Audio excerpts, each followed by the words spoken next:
Go buy us some coffee, loser." I felt a strong push on my back, almost sending me on an errand. My ex-wife, Michelle, was standing at the entrance, gripping my arm and smirking at me. "Mr. Nichols, that's a job for the rookies." At that moment, the tables were turned by a single remark from the beautiful secretary, who had heard the commotion. "My name is Ryan. I'm turning 42 this year. I work for a company that primarily focuses on instant products. Lately, we've begun expanding our restaurant business nationwide and are currently increasing our sales. I joined this company right after college, making it 20 years now. After initial training for new employees, I was suddenly placed in the product planning department. The product planning department is crucial, as it influences the company's management and is known for generating new product ideas. I never imagined a complete newcomer like me would be assigned to such a crucial department. Amid a team of capable colleagues, I was incredibly anxious about whether I could keep up, but it was a place I had always hoped to transfer to someday.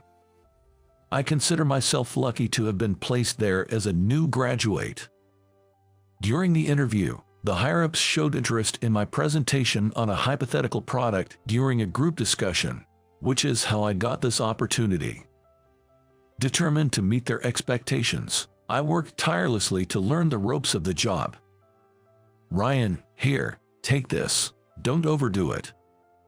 The woman who said that and offered me a coffee was Michelle. Michelle was my mentor when I first joined the company, a senior by 3 years. During the initial training, we somehow clicked and became friends, often chatting during breaks and on the way home. Although we were assigned to different departments after training, our interactions continued as we often went out for drinks. She was the type to speak her mind clearly, the exact opposite of my indecisive self. I admired her ability to speak up fearlessly in any situation. Moreover, she was exceptionally beautiful, with a slender figure, a small face, and big eyes. She was exceptionally beautiful. However, her beauty made her seem unapproachable, but when she smiled, it was so charming that I was completely taken in by the contrast. After going out for meals together a few times, Michelle confessed her feelings, and we started dating. At that time, I had just been assigned to product planning and felt overwhelmed by the pressure every day. The constant barrage of criticisms in the planning meetings was relentless. I had no peace of mind and even considered resigning. But being with Michelle was the only time I could truly relax. I can count how many times she encouraged me when I made mistakes at work. Whenever I was feeling down, she would always come to talk to me and listen until I felt better. I was truly grateful to Michelle and wanted to plan our future together seriously. Our relationship continued, and I began contemplating marrying Michelle. By the time I was 32 and had more breathing room at work, I proposed to Michelle, and we happily became husband and wife. But soon after, I was ordered to transfer to a newly established branch. Among the several branches, this one was the furthest from the headquarters and was about to start its restaurant business, essentially an uncharted territory. Michelle and I decided to keep our marriage a secret at work. Michelle explained that she didn't want to inconvenience everyone because it was an office romance, and I believed her without any doubts. Perhaps being perceived as single rather than married made me the chosen one for the transfer. The sudden transfer order took me by surprise. Being moved from the headquarters to a branch made me anxious, fearing I had made some grave mistake. Does this transfer mean I'm being demoted?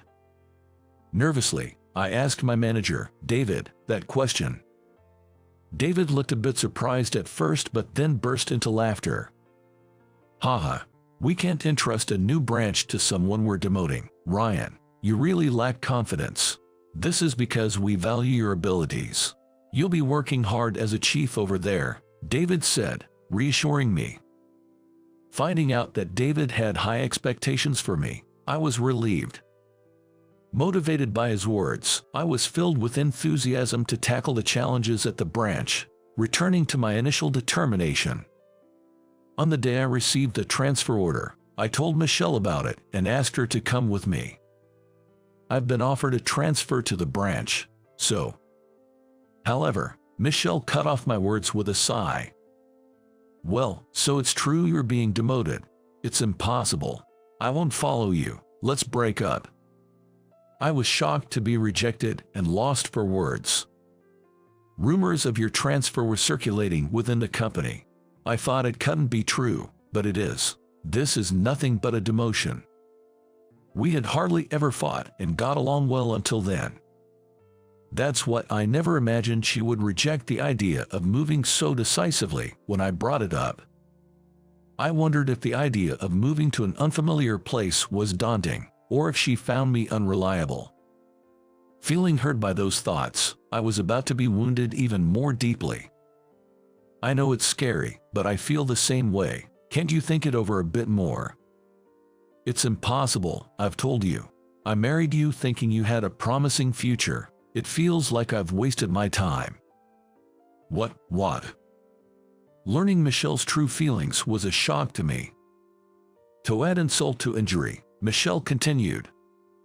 I've been seeing Steve, the head of HR. What, Michelle? What do you mean? Confused by what Michelle was saying, I asked again, and she glared at me irritably. We've been dating since last autumn. He's a young elite who climbed the ranks quickly. It's a good opportunity, so let's end things between us. What's that supposed to mean? Were you two-timing?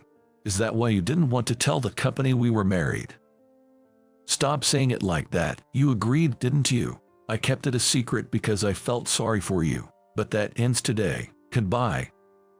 Michelle unilaterally announced our breakup and went to her room.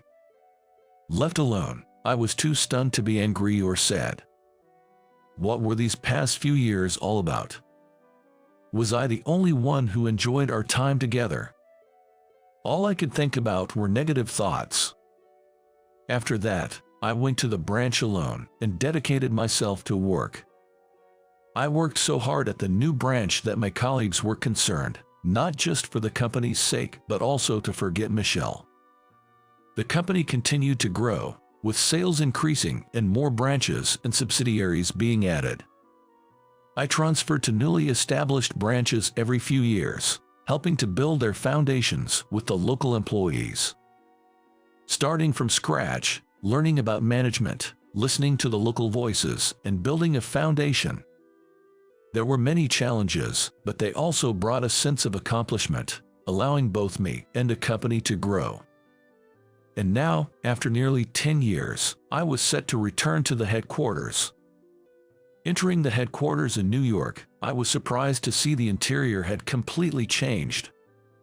Previously, the cold, inorganic feel of concrete walls and white floors dominated.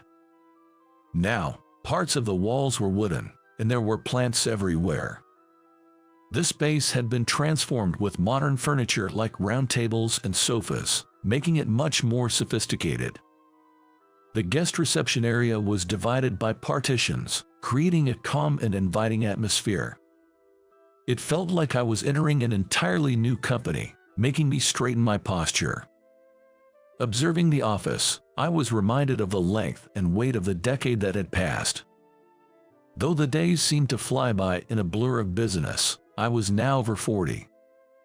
With these reflective thoughts, I hung the guest pass I received at the reception around my neck. I came today to complete the procedures and introductions for my upcoming tenure, though my actual assignment was still a few days away. However, the reception had been informed of my visit, and I smoothly received a temporary employee ID. Having some time before my scheduled appointment, I decided to look around the office. The spacious break room, with its large windows, clean nap areas, and tables and chairs, seemed very inviting. Some employees were enjoying coffee and chatting. There were vending machines for snacks, and the ambience was quite comfortable. The number of applicants wishing to join the company had been increasing yearly, and the competition for positions was skyrocketing. It was a matter of pride to see the company I worked for becoming so popular. I want to build a company where young people can continuously take on new challenges. While thinking about this, I left the break room and was walking down the corridor. A woman approached me from the opposite direction. When the woman and I made eye contact, she tilted her head slightly and said, "Huh?" as she started to talk to me. "Isn't it you, Ryan? What are you doing here? It's been a while." "Ah, Michelle. It has been a while." "Oh my, you're as gloomy as ever. Can't you cheer up a bit, especially after such a long time?" Michelle spoke as if the events of 10 years ago had never happened. Surprised by this unexpected reunion with Michelle, who held bitter memories for me, I felt a bit bewildered. Michelle scrutinized me closely and grabbed the visitor's pass hanging around my neck. After looking at the front and back of the pass, Michelle suddenly started bragging. "I married Steve after that. We have 2 kids and are very happy." Even though she brought this up out of the blue, I had no lingering feelings for Michelle and could only offer a wry smile. "Ah, is that so? Congratulations. You can't tell I have 2 kids, right? I've been taking care of my appearance." "Yeah, you haven't changed. I recognized you right away." Michelle smiled contentedly as I said this. "I'm working part-time in the General Affairs Department now. Not that I need the money, but it's easier to work and leave the kids at the daycare here than to stay at home." "That's good. You seem well." "I am well, unlike you. Hey, you're wearing a visitor's pass. Are you visiting from somewhere else? On a sales call or something?" Understandably, Michelle didn't know anything about my life after our separation. I explained that I had been working for the company, moving between branches, but Michelle, perhaps because of the visitor's pass, didn't seem to believe me and laughed condescendingly. "There's no need to pretend. Breaking up with you was the right decision. In the end, you couldn't succeed anywhere and had to come back, right? You were always good at complaining." "No, it's really true." "Oh, is the new guy starting today? Did they say you could come back as long as you started from scratch?" It seemed there was a new recruit expected in her department today. Michelle had completely misunderstood, thinking I was that person. "Did you come early to take a tour of the office? That's commendable." Michelle laughed and patted my back hard as if she had found a good toy. Tired of arguing, I just let her talk go in one ear and out the other. After 10 years, she seemed even harsher, and as I stood there dumbfounded, Michelle suddenly grabbed the edge of my suit. "I'll show you around since I'm your senior. Come with me." "No, I'm just here to greet people." "Stop whining. That's why you were demoted. As a man, you should be more assertive." With an amused expression as if she had found a fun toy, Michelle forcibly dragged me to her department. Well, I had planned to look around the departments anyway. With that thought, I greeted the people working in the department, and some of them looked at me curiously. "There's a perfect job for the new guy. Can you guess what it is?" "Maybe checking the schedule for the day." No, you don't need to do that." According to Michelle, there was a meeting in the afternoon that day, and coffee needed to be prepared. "So, go buy us some coffee, loser," Michelle said, pointing outside the room. You want me to go buy it? Is that my job?" "Of course, it's your role to make sure we can work comfortably. Hurry up, or the managers attending the meeting will arrive." I felt a strong push on my back, almost sending me on an errand. Michelle stood at the entrance with her arms crossed, smirking at me. "You look unsatisfied. I do feel a bit sorry for you, but remember, when you were demoted back then, you said you'd work hard as if you were a new recruit. Shouldn't you do the same now?" "Well, that's true, but..." Realizing that arguing was futile, I was about to reluctantly leave the room. Just then, a familiar woman approached and called out to Michelle from behind. "Hey, Michelle, what are you doing?" Hearing that voice, I remembered it belonged to Lauren, one of Michelle's colleagues. After Michelle explained she was teaching a rookie, Lauren kept glancing back and forth between me and Michelle. Rookie. Just let it be, whether it's a comeback or whatever. A rookie is a rookie, and we need to get the work done right. Noticing something was off with Lauren, a few people from the General Affairs Department gathered around. I'm embarrassed to say, but this guy is my ex-husband. He always did whatever I said, never got angry, just nodded along, a real lack of backbone. And to think, at his age, he's a rookie. The surroundings went silent, with only the sound of someone's footsteps echoing. Then I heard a familiar female voice say, "Excuse me for a moment." Weaving through the crowd was Amanda, who serves as a secretary in this company. "So you were here. I've been looking for you. What are you doing?" As I was about to go shopping, Amanda looked at me as if I were a stranger. "Well, I was just about to get some coffee for a meeting." "What are you doing, Mr. Nichols? That's not your job." Michelle, who had been watching our exchange, tilted her head in confusion. "Amanda, that's why he is doing it. This man is supposed to be a new recruit in the General Affairs Department starting today." After laughing, she still looked puzzled. "Mr. Nichols, whom is she talking about?" "Who else? Probably me." As I tilted my head, Amanda let out a small sigh. "He is the next president of our company. It's absolutely unacceptable to send him on errands." As Amanda pointed me out politely, Michelle just stared, frozen. From behind Michelle, in the crowd, someone said, "Michelle, you really didn't know?" "But it was announced, wasn't it?" "Well, she's been off for a while because her child caught a cold, so she didn't hear about it." Murmurs filled the air among the General Affairs Department staff. Michelle looked back and forth before retreating. What? President, you are kidding, right?" Michelle's voice trembled. "Over the past 10 years, I've been helping to set up branches as a chief in various places. Well, accurately, for 7 years. And who spoke ill of my future husband?" "Hey, Amanda, calm down, please." "Yes, Amanda is my wife." Her tone changed as she glared at Michelle. "We're planning to register our marriage next month, so she's technically still my fiancée. It's been decided that I'll take over as president of this company simultaneously with our marriage registration. I'll ask again, who insulted my future husband?" "What? You're marrying Amanda? I hadn't heard." Michelle was wide-eyed in shock.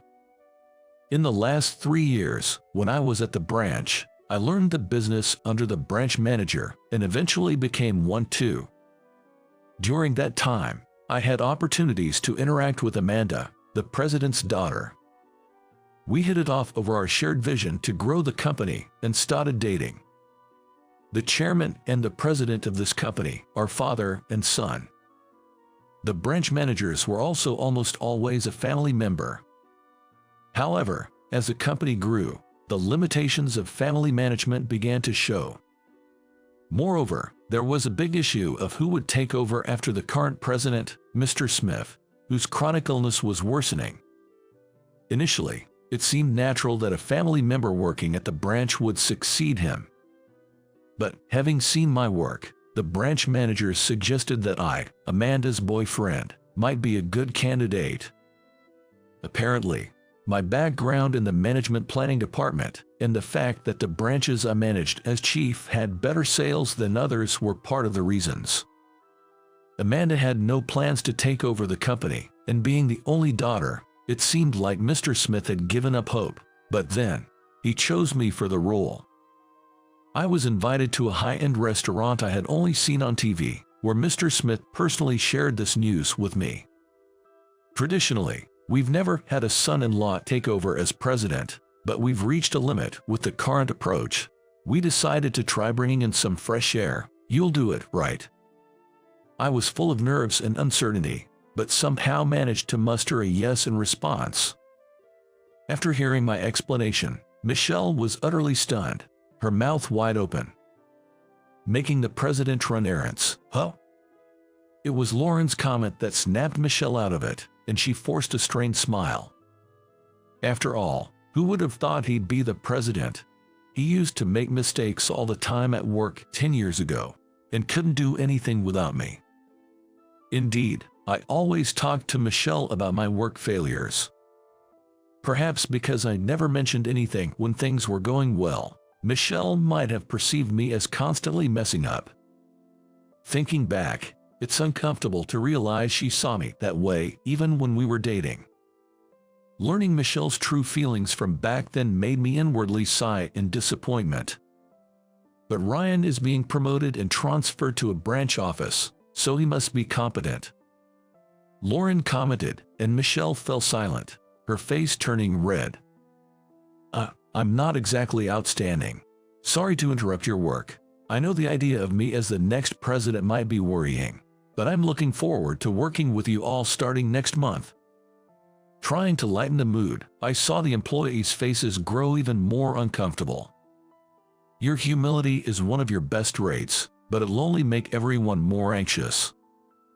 Right, my apologies. I'll do my very best. Thanks to Amanda's support, the employees managed to smile a bit. And then, the blame shifted towards Michelle. That was a bit much, even if you didn't know. Lauren's words must have reached Michelle. With her head down, Michelle took the tray from my hands, placed the teacup on it, and hurried out of the pantry as if escaping. Later, Amanda and I went to see Mr. Smith and greeted him once more. We also decided to get started on the handover process, and I began flipping through the departmental name lists given to me. That's when I noticed something. Steve's name, who was said to have married Michelle, was nowhere to be found. And Michelle's name was still under her maiden name. Hutt isn't Michelle's last name. Before I could finish, Amanda, sensing what I was about to say, answered. Michelle got divorced, and her husband resigned last year. It's been tough for her. When I asked Amanda for details, it turned out her ex-husband Steve had resigned a year ago. I was shocked to hear the reason. Apparently, despite being married to Michelle, Steve had an affair with the daughter of the executive director, Daniel. It was revealed that they even had a child, leading to Steve being pressured into resigning voluntarily. Steve and Michelle were still in the midst of battling over custody. Needing to work after the divorce, Michelle struggled with her assertive personality, making it hard to maintain good relationships wherever she went. Eventually, she returned to our company as a part-timer. Despite wanting to return to full-time status, her applications were hindered by frequent absences due to her child's illness. So, what's Steve doing now? I'm not sure. After getting a thorough scolding from Daniel, he tried to find a new job through our contacts but to no avail. I remembered the way Michelle confronted me in the hallway just earlier. Her harshness towards me might have been a way to vent her frustrations. I felt a pang of sympathy for Michelle. And at the beginning of the following month, I officially became the president. Despite some experience in the branch office, I still felt inadequate. Supported by the former president, Amanda, and all the employees, I managed to get through each day. Every time I felt the pressure, I would think back to my old self. Overcoming various challenges, I had gained confidence in myself. I may not be able to do much on my own, but by relying on and being relied upon by those around me, I learned that we could accomplish much more together over the past 10 years. This is my irreplaceable treasure. Right after joining the company, I was thrown into the product planning department, where I learned the ropes in a state of anxiety. When I first transferred to the branch office, I was filled with anxiety every day, having to deliver results in an unfamiliar place among people I had never met before. Many people praised me, but I also received just as many harsh words. I tend to be more anxious than most and lack confidence in myself more than others.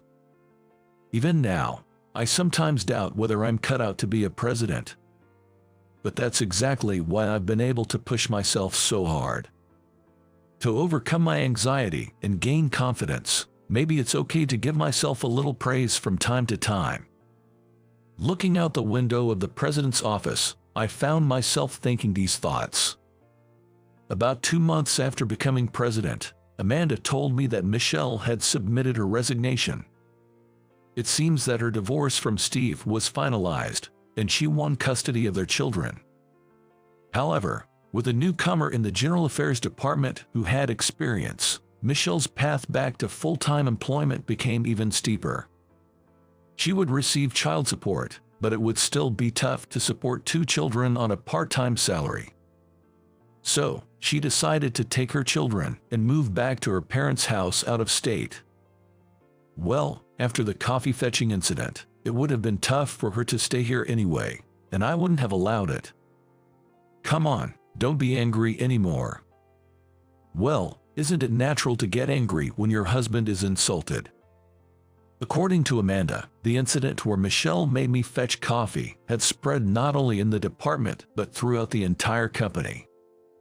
A few days after hearing this story, I happened to pass by Michelle in the company hallway. She avoided eye contact and looked slightly uncomfortable as she walked past, head down. After we exchanged brief greetings, Michelle called out to me from behind. "I've decided to leave the company. I can't stand being under you." Even as she said this, Michelle's face seemed somewhat relieved. "I received your resignation this morning. It must have been tough. What will you do now? Why don't you worry about yourself before worrying about me?" Michelle said that and ran down the hallway, returning with a small paper bag. She handed me the bag as if pushing it onto me. Inside was a box of confectionery. "I've been handing these out as a farewell gesture. There was one left, so give it to Amanda." "So it's the leftovers, huh? Well, thanks anyway. You've heard about it, haven't you?" "Well, yeah." I understood she was referring to Steve, but I didn't know how to respond. Seeing my reaction, Michelle smiled faintly. "You haven't changed. Always clamming up when you're in trouble. You should at least say serves you right." Faced with Michelle's typically assertive attitude, I couldn't help but force a wry smile. "But you know, choosing men for their money isn't good. You might get transferred to the countryside." Even though I blurted it out in a rush, it was a lame thing to say. I tried to laugh it off, but Michelle looked at me with disdain. I was puzzled as to why I wasn't more upset with Michelle, but then it hit me. In good and bad ways, I am who I am today thanks to you, Michelle. Even being dumped by you turned out to be a good experience. I have completely moved on, so whatever Michelle said, it didn't bother me anymore. "What's that? Trying to play the good guy? You're boring. I'm done here. It's time to pick up my kids. Goodbye." As Michelle walked down the hallway, I called out to her again. "What?" "I'm sorry for bringing up the past in front of everyone and saying horrible things." "Don't worry about it. Take care." Michelle didn't reply and just walked away. In the end, it was a good experience, for better or worse. Watching Michelle's back as she left, I reaffirmed that thought. Lately, as a president, I've been bustling through busy days, yet finding them fulfilling. It just moved. Inside Amanda's belly, a new life is stirring. I want to cherish the importance of the people around me, including the child that is about to be born.